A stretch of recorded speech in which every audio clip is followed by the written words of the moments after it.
Kemarin nggak sengaja lewat sebuah konten yang cukup menarik ya guys ya. Jadi konten itu simple, bahkan cuman nyapa doang, kayaknya cuman ya mungkin sekitar 10 detikan, tapi penghasilannya, viewsnya di Facebook itu kenceng banget. Kontennya sederhana, yuk kita akan bahas. Barangkali teman-teman mempunyai sedikit privilege juga untuk melakukannya dan bisa menjadi lahan atau super cuan. Tapi di sini kita akan bahas strategi yang digunakan, kenapa konten-konten kayak gini kok bisa rame, dan mudah-mudahan ini bisa menjadi insight juga buat teman-teman dan membuat teman-teman bisa mempunyai ide lain yang mungkin lebih keren dan juga lebih works tergantung dengan kondisi masing-masing. Yuk langsung aja kita bahas. Oke, assalamualaikum warahmatullahi wabarakatuh. Kali ini kita akan bahas Facebook Pro lagi ya teman-teman ya. Ya meskipun banyak rumor yang bilang Facebook Pro dolarnya udah mulai turun dan sebagainya, tapi kan sekarang rupiah melemah, dolar makin naik, dan hasilnya pun tentu saja ya akan berasa gitu ya.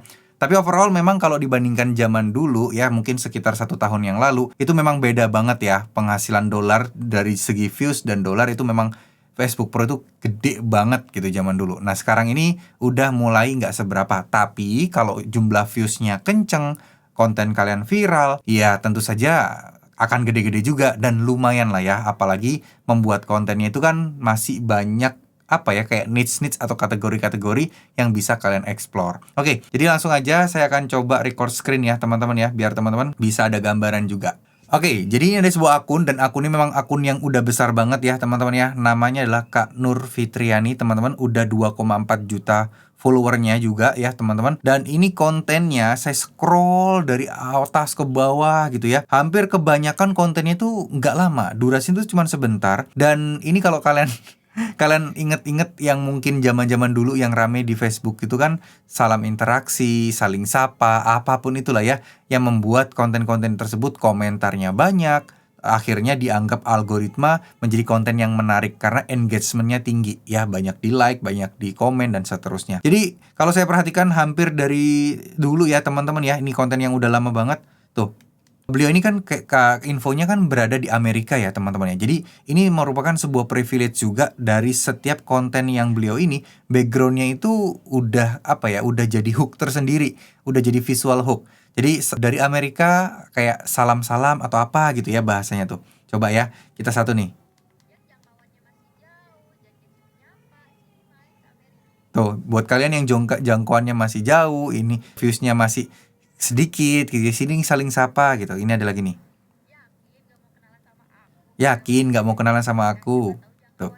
Silahkan sapa-sapa, nanti siapa tahu jangkauan kalian naik. Jadi ada sebuah poin yang dijual di sini ya teman-teman ya, yang membuat orang itu tertarik untuk berkomentar. Salah satunya di sini adalah saling sapa. Yuk, nggak mau nyapa, tinggalkan jejak atau apapun itulah di kolom komentar, sehingga komentarnya bakal rame banget tuh, sampai 2000 tuh.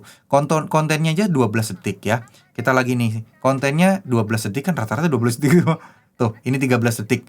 Nah, rata-rata segitu nih guys. Tapi kalian lihat sendiri, komentar itu rame banget. Dan komentar ya pada dasarnya ya beneran sesuai yang diinstruksikin beliau ya. Saling sapa, nanti disapa. Kalau komentar nanti akunnya direspon, dibantu dipromosikan. Sehingga ya para pemula, orang yang pengen naik, yang memang masih belum ada kemajuan di akunnya, ya nggak ada salahnya lah komen. Nah seperti itu. Dan cara seperti ini tuh udah banyak dilakukan oleh banyak orang ya di Facebook Pro ya. Dan rata-rata kebanyakan konten-konten yang rame kayak gini adalah konten-konten edukasi terkait soal ya Facebook Pro gitu loh. Orang-orang yang memang dari awal minat sama Facebook Pro. Sehingga ya dengan harapan akunnya beneran naik dengan diiming-iming untuk komen dan seterusnya. Nah itu tentu saja ya akan membuat orang berkomentar. Itu udah bukan rahasia umum lagi lah, dan saya yakin teman-teman yang udah bergelut di sosial media pasti paham akan hal itu ya.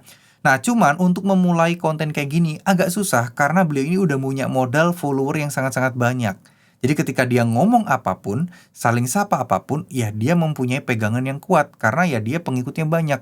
Nah gimana caranya kalau pemula yang nol, followernya masih sedikit, terus bilang ayo saling sapa biar akunnya bakal dipromosiin. Nah kayak gitu tuh, ya nggak bakal bisa. Ngapain promosiin akunnya ke dia, orang dia aja followernya masih belum apa-apa. Nah kayak gitu kan. Nah ini salah satu enaknya orang-orang yang dengan follower besar, ya dia bisa dengan mudah seperti itu teman-teman. Nah Tapi bukan berarti teman-teman ini berkecil hati atau menyerah, enggak ya. Kalian kalau misalnya punya privilege, mungkin di daerah kalian ada sawah yang kalau sore-sore itu pemandangannya bagus banget, itu jangan diremehkan karena nggak semua orang itu bisa mempunyai kesempatan atau peluang untuk bisa menikmati pemandangan seperti itu. Sehingga kalau teman-teman coba eksplorasi terus kemudian kalian eksploitasi tempat-tempat kayak gitu, ini akan menjadi daya tarik tersendiri di konten Facebook kalian, guys. Karena itu akan menjadi hook tersendiri. Mungkin bisa jadi hewan peliharaan lah, atau mungkin barang-barang yang lainnya kah, atau mungkin sesuatu yang jarang dimiliki kebanyakan orang. Nah, itu bisa kalian coba angkat tuh untuk dikontenin. Ya, sekali lagi, mungkin hobi kalian, pelihara kalian, rumah kalian mungkin deket sawah, deket sungai yang mengalir, gemericik yang suaranya menyejukkan. Nah, itu orang-orang kota itu merindukan pemandangan dan suasana-suasana seperti itu. Zaman sekarang juga banyak konten-konten AI juga ya, dan tentu saja ini ada banyak hal juga yang harus teman-teman pahami gitu loh, harus teman-teman cari tahu juga gitu. Yang mana bisa kalian manfaatkan juga dengan cara ini. Intinya, ya kita harus banyakin interaksi ya. Bukan berarti cara yang dilakukan beliau ini pasti benar ya. Saya juga nggak bisa bilang ini pasti benar. Apakah ada efeknya apa enggak, saling-saling sapa, saling interaksi. Menurut saya sih kecil ya. Yang berefek itu adalah kreatornya. Kreator yang menawarkan saling sapa, yang ngajak saling sapa di videonya dia, itu yang dapat impact besar. Tapi kalau orang-orang yang komen, bener-bener komen di dalam sini, saya nggak yakin dia beneran dapat impact, kecuali memang dikasih ibaratnya terlihat banget nih. Contoh misal Kak Steri Monde ngirim 10 bintang, dia akan kelihatan tuh warnanya berbeda tuh. Nah, karena orang akan kepo, jangan-jangan kalau saya ngefollow akun Kak Anton Mania ini, saya juga ada peluang untuk dikasih. Mirip nggak sih sama strategi live gift di TikTok kayak gitu? Mirip kan? Jadi siapa yang nge-gift, namanya itu akan menjadi menjadi menonjol dibandingkan kreator-kreator yang lain. Udah sering mampir kakak, namun belum keciduk, tuh kan? Ada harapan di sini nih teman-teman. Udah sering mampir, salam SKSD, semoga dolarnya. Nah, orang penuh harapan dan harapan teman-teman. Oke, kita coba salah satu ya, Kak Ari ini. Followernya 2.200. Nah, mungkin nggak kira-kira kalau misalnya orang yang dipromosikan kayak beliau nih, kayak Maisari aja nih, misalnya beliau dipromosikan kayak gini nih, mungkin nggak orang mantau ke dia. Nah, sebenarnya agak susah ya teman-teman ya, karena kan ini di capture ya. Orang itu maunya simple, nggak mau susah. Nah, kadang kalau cuma di capture kayak gini, orang mau ngetik sendiri aja, itu agak rempong. Kecuali dia ikutan komen terus ngasih bintang di sini, dan dia akan muncul di paling atas dan akan diklik sama dia. Ya, gampang nyarinya tuh. Halo Kak Jin, nyapa dari Dubai, semangat terus kakak. Nah, kalau kita klik kayak gini, followernya udah gede banget nih, 186. Kita lihat ya, kok reelsnya belum ada, aneh banget nih, reelsnya belum ada. Oh, kontennya cuman biasa-biasa ya, belum ada konten yang gimana-gimana nih guys. Cuman foto-foto doang nih. Dan sini saya nggak tahu ya, ini apakah AI atau bukan. Nggak tahu deh ya, saya nggak berani komentar juga. Ya teman-teman mungkin bisa simpulkan sendiri gitu ya, karena di sini juga nggak ada tandanya. Tapi dengan dia upload foto-foto aja, dia bisa mendapatkan follower segede ini. Ini gokil sih, asli guys. Ya, jadi ada kesempatan nggak sih buat teman-teman, apalagi sekarang yang udah jago AI untuk bisa ngonten-ngonten kayak gini, ya. Jadi buat teman-teman, kok saya ngeliat ini AI ya?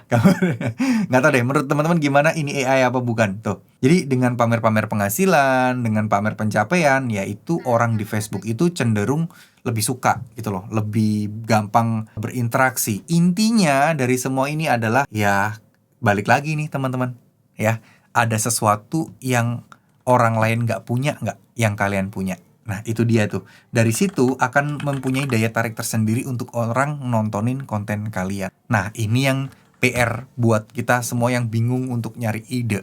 Kalau teman-teman mungkin mentok dan bingung, coba deh ajak teman-teman sekampung kalian yang sefrekuensi gitu ya, untuk nyari konten bareng-bareng, untuk konten bersama. Siapa tahu dengan adanya tim, dengan pakai tim, teman-teman justru malah jauh lebih mudah untuk ngontennya ya.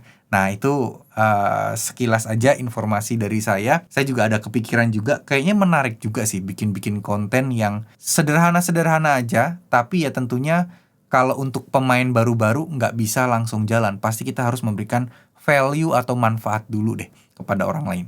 Ya, Pokoknya kalau bahas terkait soal Facebook Pro di Facebook itu lumayan rame beneran deh. Saya juga nggak tahu, mungkin kan karena para pejuang-pejuang FB Pro juga banyak ya, sama lah kayak saya bahas terkait soal affiliate di TikTok affiliate, itu juga rame juga yang nonton ya, karena memang audiensnya ya itu aja. Tapi dengan jumlah views, jumlah komen, akunnya aktif banget, dianggap algoritma itu akun yang layak untuk direkomendasikan karena engagementnya tinggi, jadi ya kontennya terus disebarkan dan disebarkan. Nah, gimana menurut kalian? Menarik nggak konten-konten seperti ini? Tapi tentunya ini nggak akan mudah untuk memulainya, tetap perjuangannya juga akan susah. Tapi sebagai gambaran, kalian lihat tuh ya, ketika kalian mempunyai format konten yang memang menarik orang untuk melakukan interaksi, pastinya algoritma akan senang dengan konten kalian. Ya, mohon maaf, semoga apa yang saya sampaikan bisa bermanfaat. Mohon maaf jika ada salah-salah kata. Terima kasih.